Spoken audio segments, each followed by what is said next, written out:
There were no countries in Africa before colonization. There were states led by respected traditional leaders. Each state had its own language is equally respected. We were Christians but worshipping God in our own African way. We were not educated but we lived a natural quality life of our choice. Polygamy was our characteristics and identity as we biblically wanted to multiply. We had glorified and dignified traditional weddings that were merely divorced. Our skin color wasn't black but chocolate brown. We didn't use money but lived healthy and fairly on barter trade. We didn't have hospitals but we had our own traditional doctors. There was love, peace and harmony amongst us. There was no hunger, poverty, corruption, fraud, murder and hate. A neighbor was treated like a family, not a foreigner or an alien. Africa was partitioned by non-Africans in the absence of African leaders. We got colonized and our resources were looted to develop non-African countries. We were pushed to arid and infertile lands infected with tsetse flies and mosquitoes. Our skin color was tanned black and linked to evil. We were called barbaric blacks, baboons, monkeys and kafirs in our homeland. We were embarrassed, humiliated, tortured, harassed, beaten and killed to be depopulated. We were intimidated and forced to spy and expose one another. We were Africans in Africa without rights in their homeland. We were Africans restricted on where to go by non-Africans in Africa. We were slaves in our homeland. Our forefathers stood up and fought. We won and got back Africa to us. We called it independence, democracy and freedom.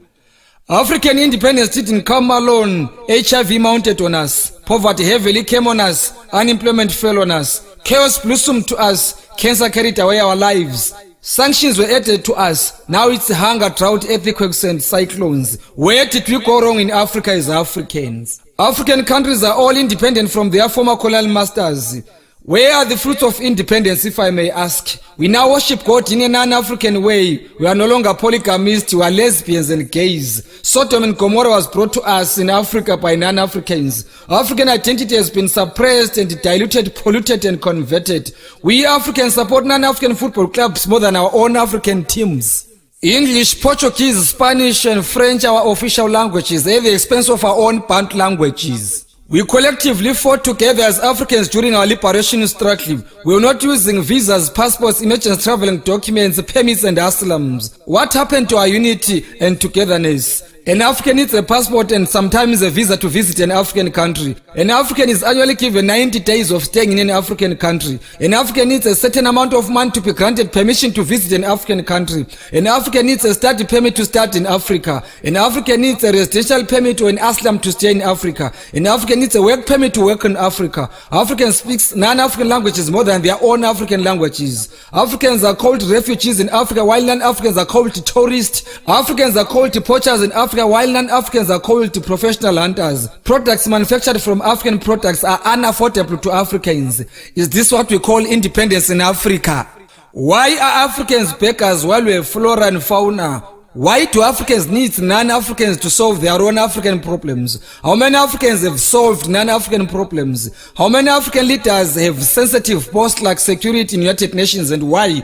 Is SADC and OAU helpful to Africans or is a toothless bulldog? Why do Africans hate one another? Why are Africans helps rejected to kill Africans while non-Africans tablets kill Africans? Why are late African men called demons while their surnames are still in use?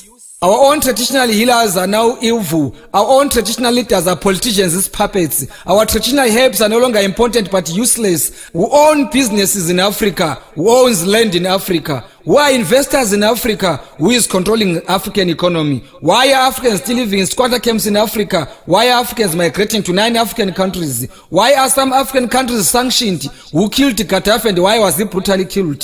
How far has Libyan economy improved after Gaddafi's brutal assassination? Where is African independence?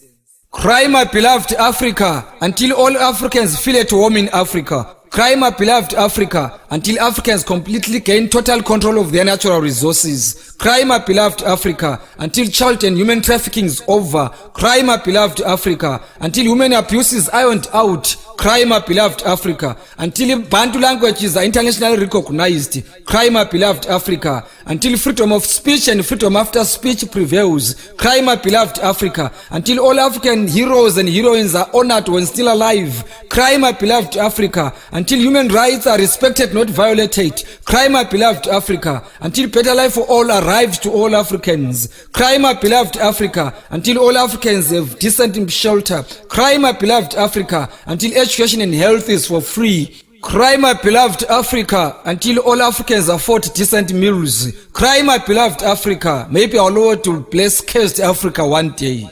I'm not an African politician, but an African patriotic poet. I'm a patriotic African ambassador through poetry. My message to Africans remains very clear and loud.